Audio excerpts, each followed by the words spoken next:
사랑합니다. 축복합니다. 사랑합니다.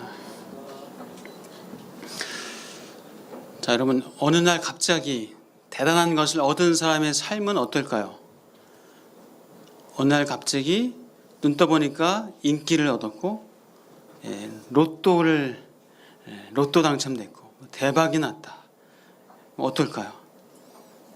얼떨떨하고 신기하고 꿈인가 생신가 하면서 기뻐하고 좋아하지 않을까 생각합니다. 그런데 자칫 그것에 취해 있으면 그 인기나 그 성공이 오히려 그 사람을 복되게 하는 것이 아니라 더 화가 되게 하는 것을 우리는 잘 알고 있습니다.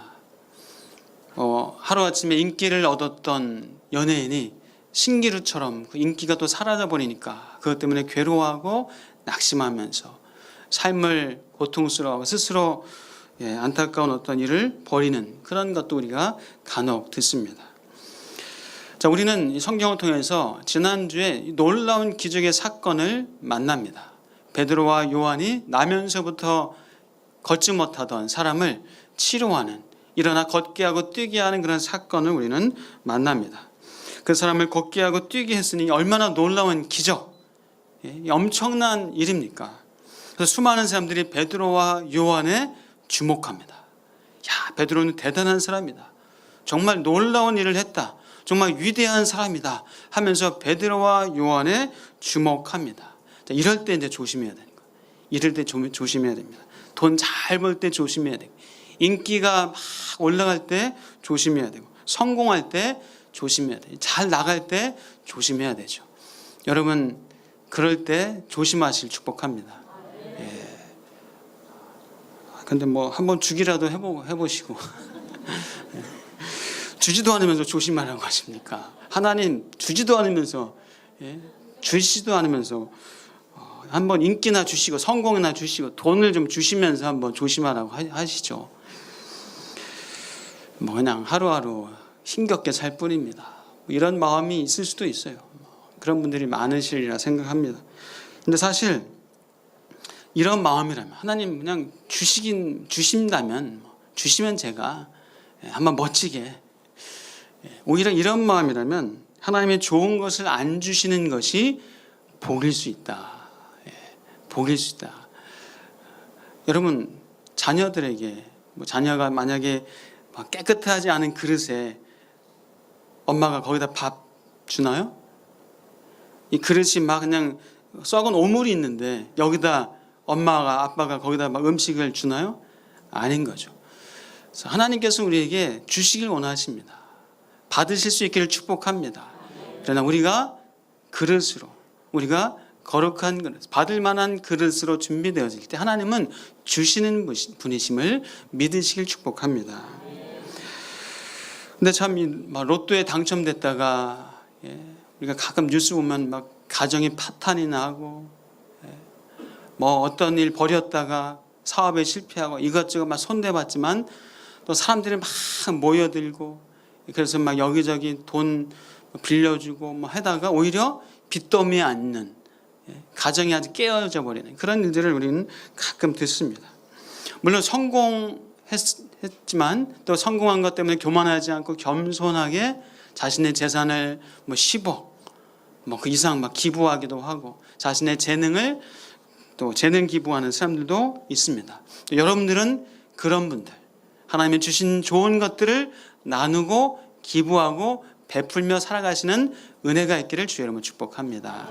정말 행복은 내가 많이 갖느냐, 내가 얼마나 많이 소유했느냐, 거기에 행복의 척도가 있지 않습니다. 얼마나 나누고 내가 섬기느냐, 섬기고 나눌 때 주시는 그 기쁨, 그 말할 수 없는 행복감을 느끼시면서 사시기를 축복합니다.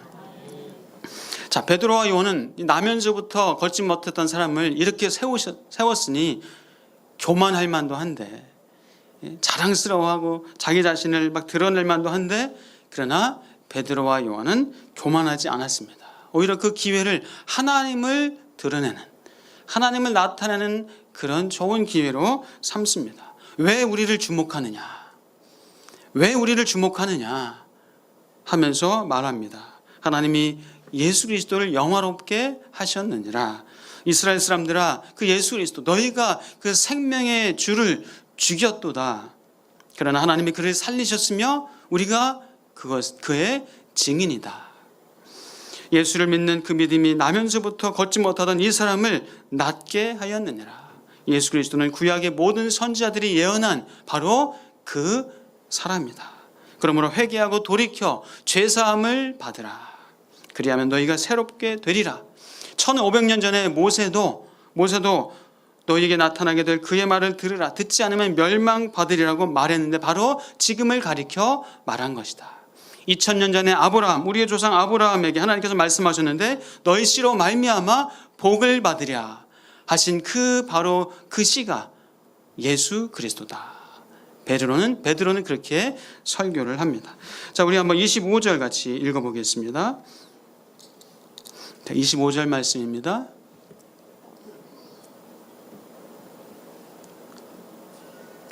네, 시작. 너희는 선지자들의 자손이요 또 하나님이 언약의 자손이라. 아브라함에게 이르시기를 땅 위의 모든 족속이 너희 씨로 말미암아 복을 받으리라 하셨느니라. 네, 자, 한번 보십시오. 자, 너희의 선지자들의 자손이요 또 하나님이 너희 조상과 더불어 세우신 언약의 자손이라. 아브라함에게 이르시기를, 지금 2000년 전이에요.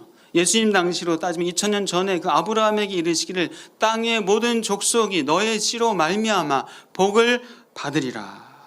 자, 베드로의 설교 중에서 아주 매우 중요한 그런 부분입니다. 땅의 모든 족속이 너의 씨로 말미암아 복을 받으리라. 자, 그 아브라함의 씨가 누굽니까?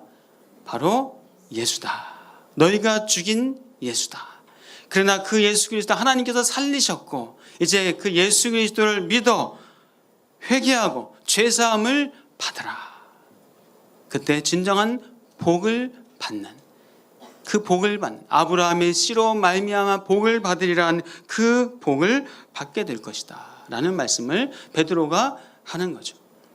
자, 그러면 우선 예수를 믿으면 어떤 복을 받습니까?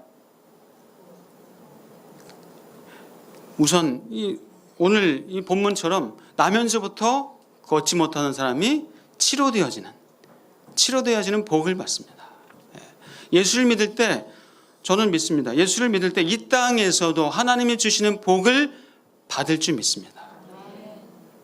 예수를 믿으면, 정말 예수를 제대로 믿으면, 정말 예수를 잘 믿으면 가난하거나 궁핍하거나 쪼들리거나 하는 것보다 누릴 줄 알고 베풀 줄 아는 삶을 살기 때문에 오히려 넉넉한 삶을 삽니다. 예수를 제대로 믿으면 요령 부리지 않고 기본적으로 성실합니다.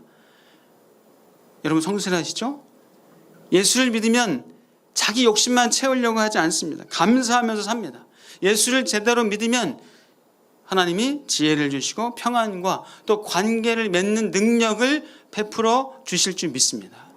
그러므로 예수를 제대로 믿으면요, 뭐가 많아서가 아니라, 차고 넘쳐서가 아니라 감사하고 자족할 수 있는 그런 인생을 살게 됩니다.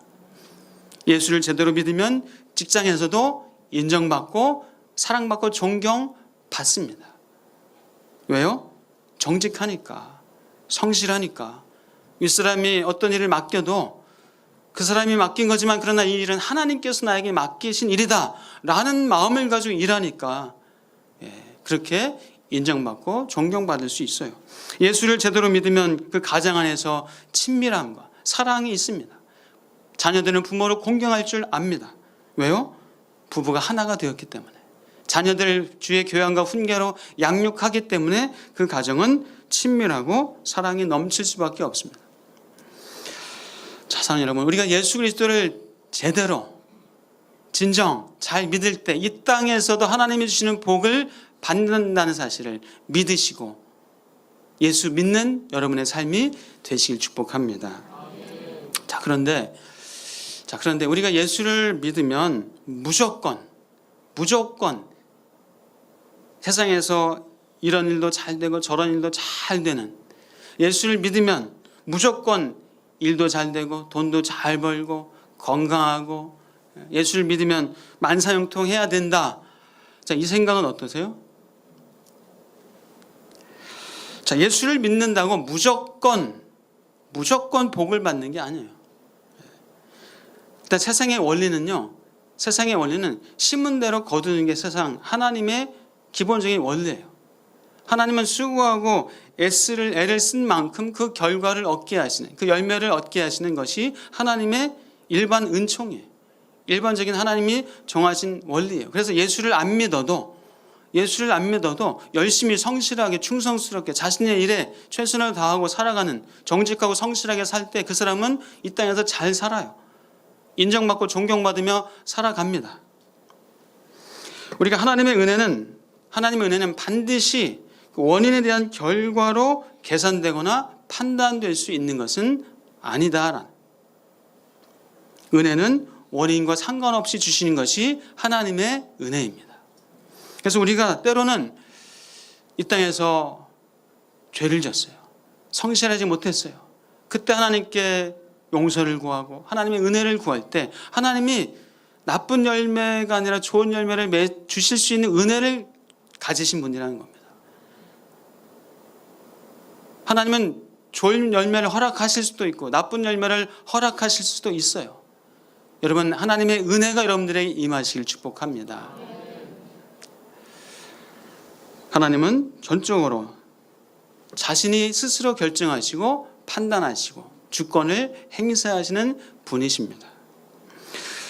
자, 그런데 우리가 세상의 복이 우리가 받는 복의 전부라면, 세상에서 받는 복, 건강의 복, 재물의 복, 권세와 명예의 복,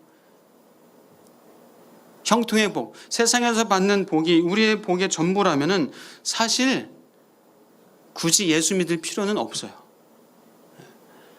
세상에 받는 복이 전부라면 우리가 굳이 예수 믿을 필요는 없어요. 왜냐하면 정직하게 열심히 인생을 그렇게 최선을 다해서 살아가면, 건강 관리하고 정직하게 살면 세상에서 받는 복을 그래도 많이 어느 정도 얻으며 살 수 있어요. 그것이 하나님의 일반 은총이에요. 자, 그러나 많은 사람들은 세상에 살고 있어요. 세상에 묶여 살고 있습니다. 세상의 것이 전부인 것처럼 살면서 더 많이 가지려고, 더 높은 자리에 올라가려고, 더 큰 것을 얻으려고, 더 좋은 인기를 얻으려고 애를 쓰고 노력합니다. 돈과 권력과 명예와 인기, 그것이 우리가 받을 복의 전부라면 우리도 그렇게 해도 돼요. 그것이 우리가 받을 복의 전부라면 우리도 이런저런 방법을 써서라도, 수단과 방법을 그래도 적절히 써서라도 우리도 그렇게 해도 됩니다. 아니, 그렇게 해야 돼요. 그것이 우리가 받을 복의 전부라면. 그러나 그것이 아닙니다. 여러분, 가진 것이 많으면 이 땅의 문제가 다 해결되나요? 돈과 힘과 권력이 있으면 어떤 문제도 없이 행복하나요? 글쎄, 안 가져봐서 모르겠는데요. 그러나요? 그러면 자, 삼성의 이건희 회장이 행복해 보이던가요? 현대 정주영 가문 행복해 보이던가요? 최고 권력을 가진 대통령 행복한 얼굴인가요? 오히려 아들, 딸들이 서로 형제의 싸움을 하고 투신하고 서로 법정 대립을 하고, 참 안타까운 일들이, 오히려 가진 사람들이 저 정도면 행복할 만한데, 저 정도면 만족할 만한데 하는 사람들이 오히려 행복하지 못한 것 같아요. 여러분, 그렇다면 진정한 복이 무엇입니까? 진정한 복이 무엇인가? 오늘 베드로는 우리에게 그 말을, 진정한 복이 무엇인가를 얘기해 주고 있습니다. 자, 우리 19절 같이 한번 읽어보겠습니다. 19절입니다. 네, 시작. 그러므로 너희가 회개하고 돌이켜 너희 죄 없이 함을 받으라. 이같이 하면 새롭게 되는 날이 주 앞으로부터 이를 것이요.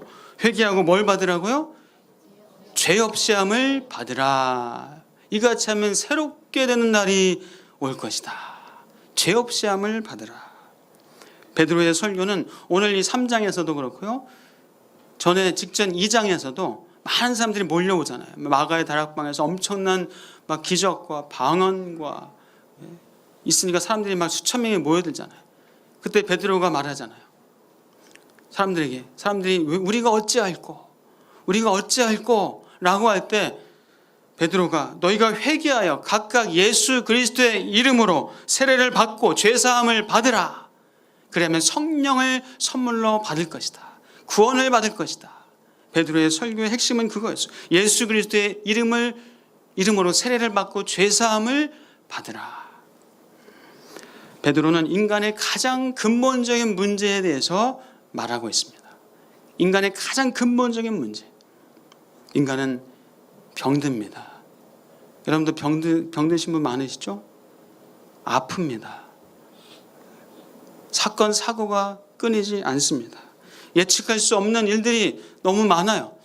예수 믿는데 왜 병들어야 됩니까? 예수 믿는데 왜 사건, 사고가 있어야 돼요? 예수 믿으면 다 보호막으로 하나님 막아주셔야 되지 않나요?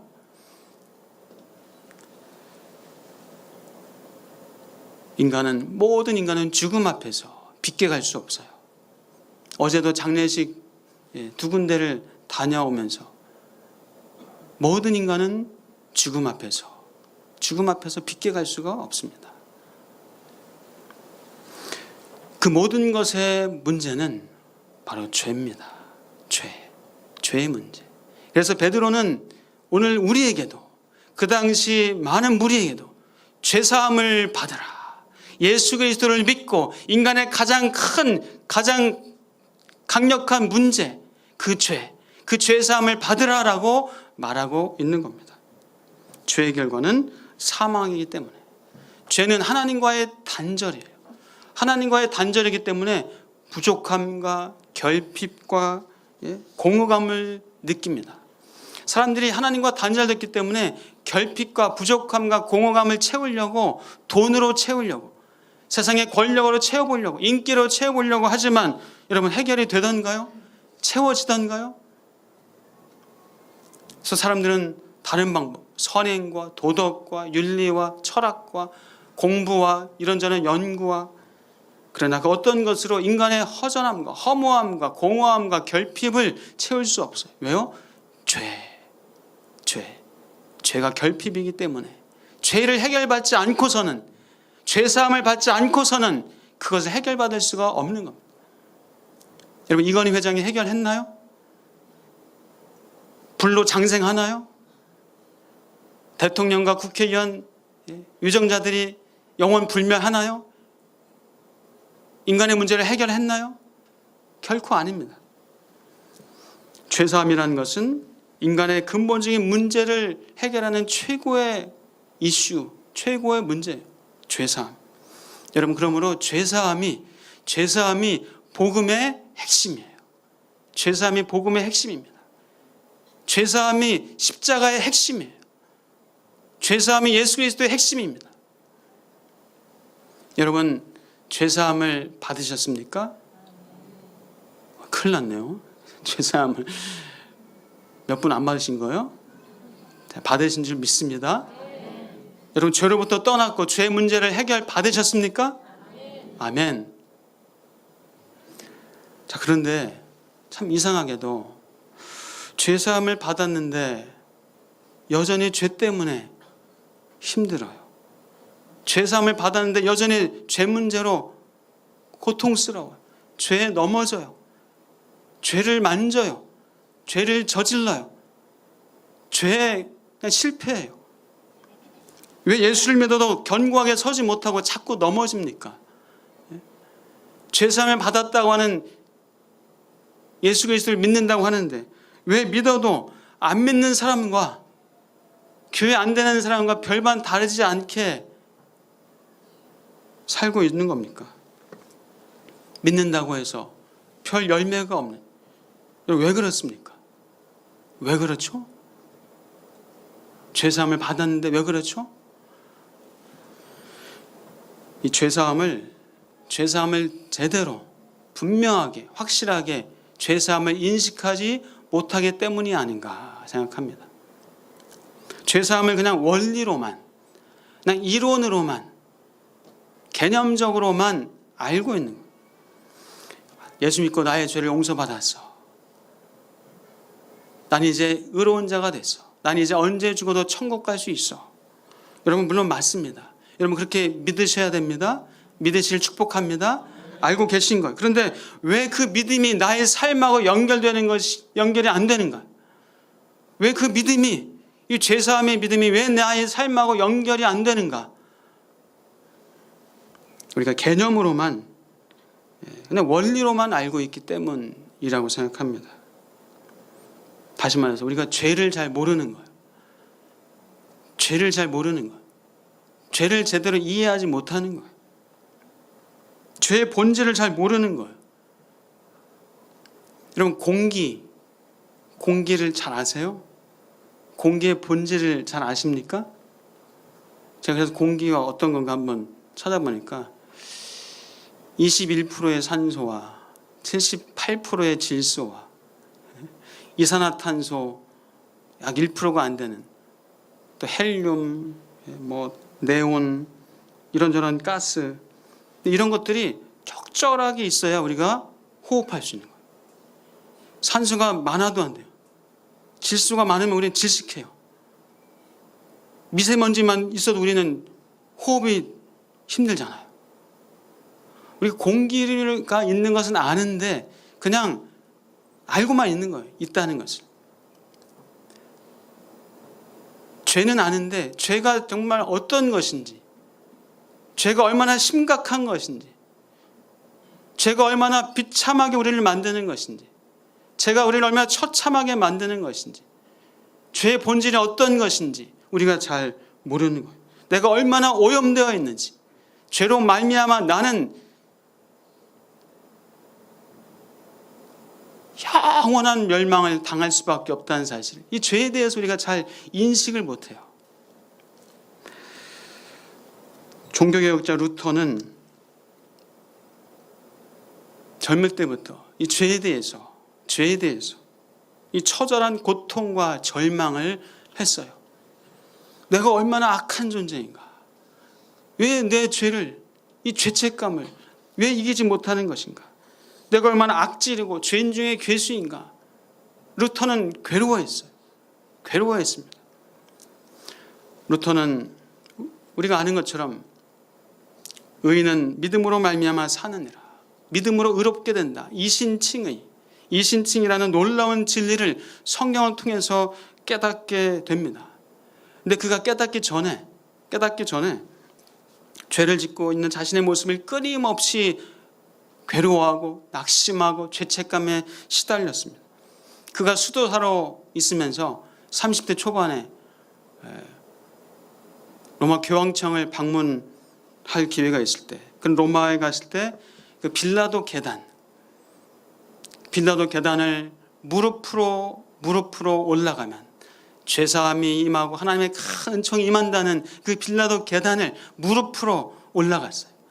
다른 수도자들과 함께 맨 무릎으로 그 대리석 계단을 하나하나 올라갔어요.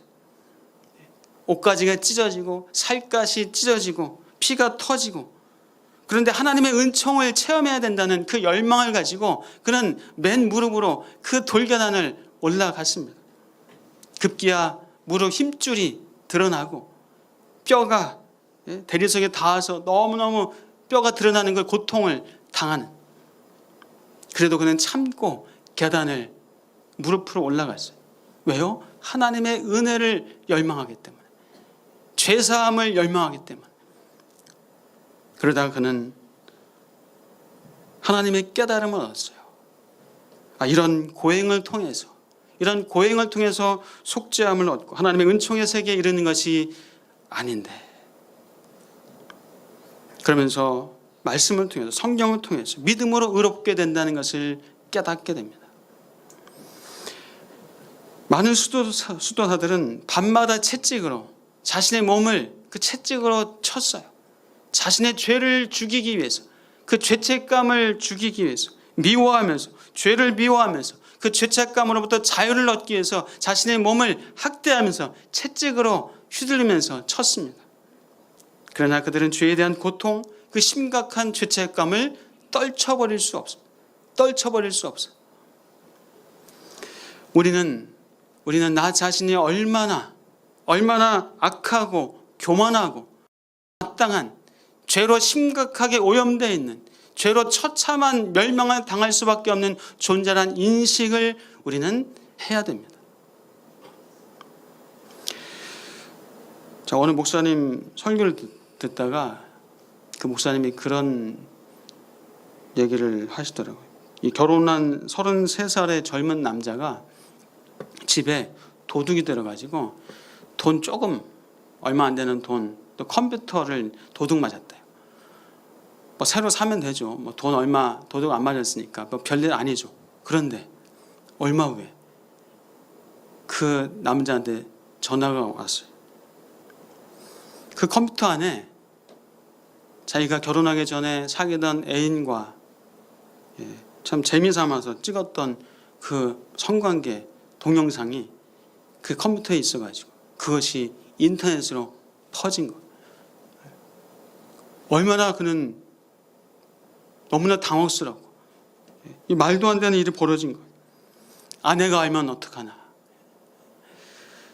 이 처가댁 식구들이 알면 어떡하나, 나를 알고 있는 사람들이 이 화면을 보면 어떡하나 하면서 그 웹사이트 회사에 전화해서 그것을 제발 삭제시켜달라고.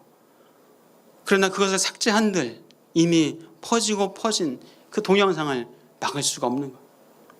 그는 스트레스로 잠도 이루지 못하고 그것 때문에 간을 상하고 몸이 상하고 건강이 해쳐지는 그런 일이 있었습니다. 그럼 죄가 이렇게 심각한 거예요. 사실은 우리가 드러나지 않았을 뿐이지, 우리의 죄가 지금 드러나지 않았을 뿐이지 죄는 이렇게 심각하게 사람을 죽음으로 몰아가는 거예요. 죄는 그렇게 심각한 겁니다. 여러분, 우리의 죄가 겉으로 드러나지 않았을 뿐이지 이것이 드러난다면 우리의 죄를 누구에게도 말하지 못할 그 죄가 드러난다면 여러분, 누가 얼굴 들고 살 수 있겠어요? 죄는 심각한 겁니다. 우리가 가끔 청문회, 최근에도 청문회 했었는데 여러분, 청문회 보면서 어떤 생각 드세요? 한번 당해봐라, 그런 생각 드세요? 남 얘기가 아니다. 저는 청문회 보면서 남 얘기가 아니다. 뭐 자녀 진학 비리, 위장 전입, 부정 축제, 재산 은닉하고 도덕적인 해이. 어떤 분은 저한테 가끔 그런 말을 하는 분이 가끔 있어요. 제가 우리 삼촌 집에 주소를 옮겨놔가지고 지금 임대주택을 받을 수 있어요. 받았어요. 글쎄요, 그걸 자랑삼아 하시는 건지. 어떤 분은 제가 아는 사람한테 이거 좀 전화하고 그렇게 해서 그 없앨 수 있어요. 뺄 수 있어요. 하면서 이제 자랑삼아서 하는 분들이 가끔 계셔요. 사랑하는 여러분, 나도 청문회 앞에 설 수 있다, 나도 청문회 앞에 선다라는 마음을 가지고 살아가시길 주 여러분 축복합니다. 사실 우리는 하나님 앞에 서야 되는 존재예요.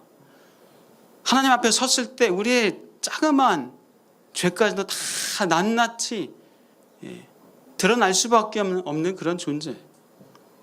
우리는 얼마나 내가 죄인인지를 인식해야 됩니다. 그것을 깨달아야 합니다. 나 자신의 죄악성을 철저히 직시할 수 있어야 됩니다. 죄의 심각성, 죄의 비참함, 그 치명성, 죄의 그 오염, 이런 부분을 우리가 깨달아야 돼요. 자, 우리가 지옥에 갈 수밖에 없는 존재다, 내가 지옥에 갈 수밖에 없는 존재다라는 것을 깨닫는 것은 그럼 비참한 것일까요? 내가 지옥에 갈 수밖에 없는 존재라는 것을 깨닫는 것은요, 이건 비참한 것이 아니에요. 깨닫지 못하는 것이 비참한 겁니다. 깨닫지 못하는 것이 오히려 더 비참한 거예요. 우리가 둔감한 것을 경계해야 됩니다.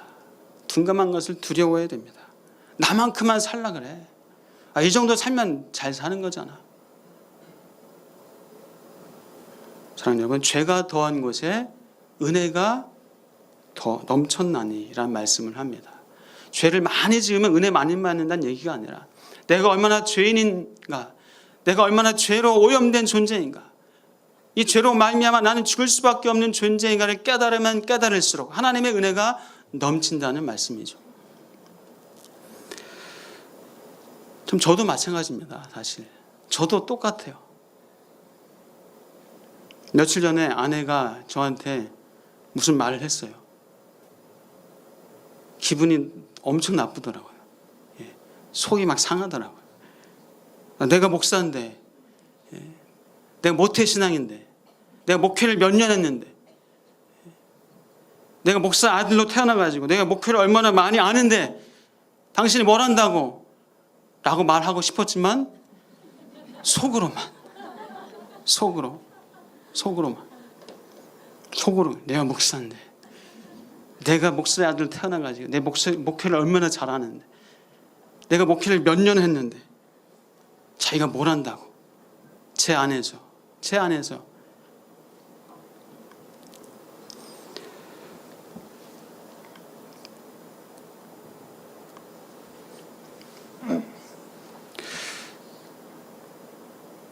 이런 생각을 하고 있는 나 자신을 보면서 내가 얼마나 추악한지, 내가 얼마나 교만한 존재인지,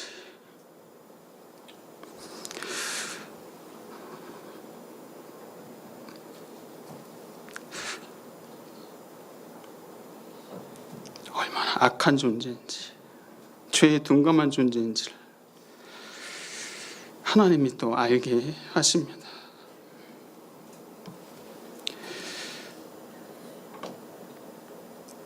우리는 세상의 죄악이나 나쁜 사람들, 타락한 일들에 분노해요.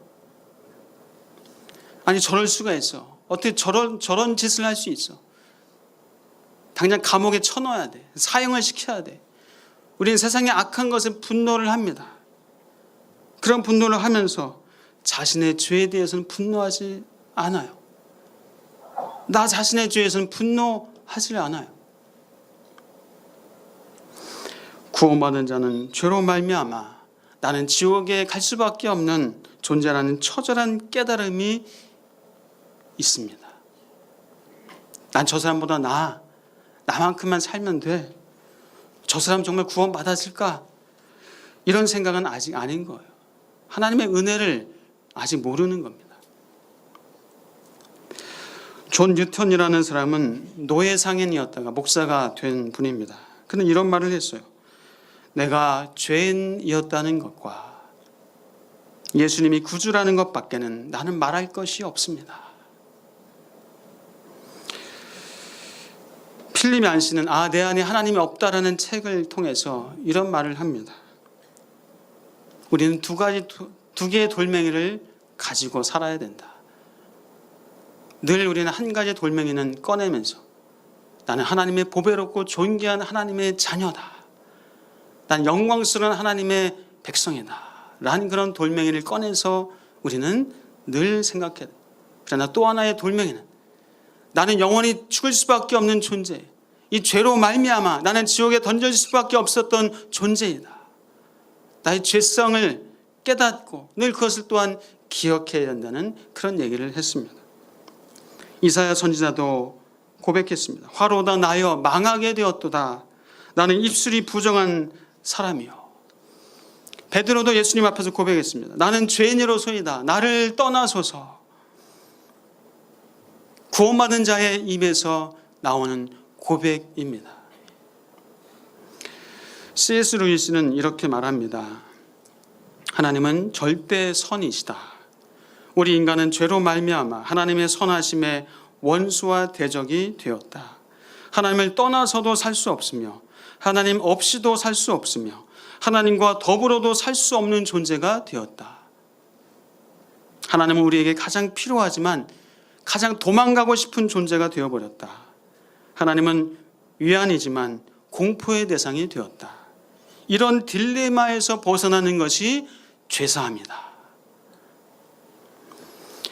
인간은 죄로 말미암아 처참한 상황에 처해졌지만 예수 그리스도로 말미암아 죄사함을 받는, 죄가 해결되어집니다.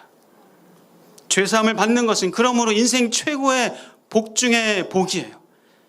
세상에 그 어떤 것과 비교할 수 없는 돈과 권력과 힘과 명예, 인기, 그 어떤 것과 비교할 수 없는 것이 바로 우리의 죄사함입니다.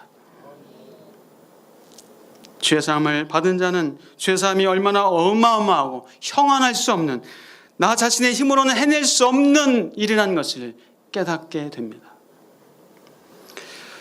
자, 그러므로 베드로의 오늘 설교에서 땅 위의 모든 족속이 너의 씨로 말미암아 복을 받으리라.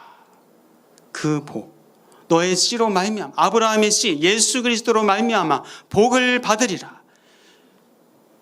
걷지 못하는 자가 일어나는 복, 돈 많이 버는 복, 명예의 복, 권세의 복, 물론 그런 복도 복이지만은, 그러나 최고의 복, 그 어떤 것과 비교할 수 없는 죄사함의 복을 받는 그 복을 베드로는 우리에게 말해주고 있습니다.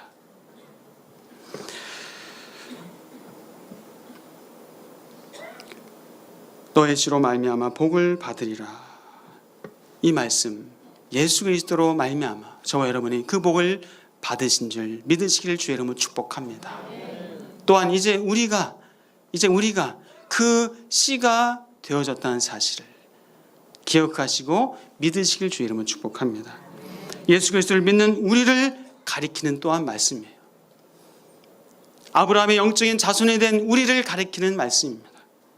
우리로 말미암아 이제 천하 만민이 예수 그리스도를 구주로 고백하여 죄사함을 받고 죄사함을 받은 우리를 통해서 이제 복이 흘러가길 원하시는 겁니다. 1만 달란트를 탕감받은 우리가 고가 100데나리온, 오늘날로 환산하면요, 뭐 몇 조의 돈을 탕감받은 우리가 그냥 100만 원, 뭐 몇백만 원, 그거 못 받는다고 막 멱살나고 감옥에 보내고, 그것이 아니라는 거예요.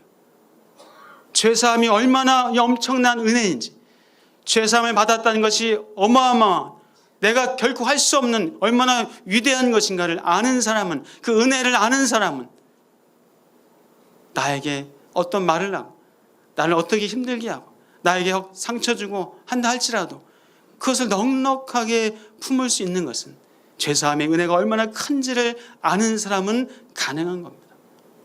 사랑하는 여러분, 여러분이 얼마나 큰 은혜를 받았는지를, 이 죄사함의 은혜가 얼마나 놀라운 은혜인지를 깨닫고 그냥 개념으로만, 이론적으로만이 아니라 나의 인생에, 나의 근본적인 내 인생에 놀라운 변화고 새로운 것이 되었고 하나님의 은혜 안에 있다는 사실을 기억하시고 믿음으로 살아가시기를 주의 이름으로 축복합니다. 그래서 예수를 믿는 우리를 통해서, 짐당한 탕자들이 우리를 통해서 예수를 만나게 되고, 남편에게 순종하는 아내를 나를 통해서, 아내를 사랑하는 나를 통해서, 자녀들을 주의 교회와 훈계로 양육하는 나를 통해서 믿지 않는 사람들에게 그 씨가 심겨지는 은혜가 있기를 주의 이름으로 축복합니다. 저와 여러분을 통해서 하나님께서 그 복을 천하 만민에게 나눠주시는 그런 놀라운 은혜의 주인공이 되시기를 주의 이름으로 축복합니다. 기도하겠습니다. 하나님 감사합니다. 이 죄사함의 은혜가 얼마나 큰지를, 내가 그리스도와 함께 십자가에 못 박혔습니다. 나의 육신은 죽었습니다. 나는 이제 죄사함 받은 자입니다. 나의 육신은 죽은 것이 이것이 복음이고, 나의 죄가 죽은 것이 이제 이것이 기쁨이고 복음이라는 사실을 깨닫게 하시고 알게 하시고 놀라운 은혜 안에 살게 하여 주시고, 은혜 받은 자로, 죄사함을 받은 자로 다른 이들을 또 사해주고 용서하고 넉넉하게 사랑하며 살아가는 우리의 모습으로 살게 하여 주옵소서. 예수 그리스도의 이름으로 간절히 기도하옵나이다. 아멘.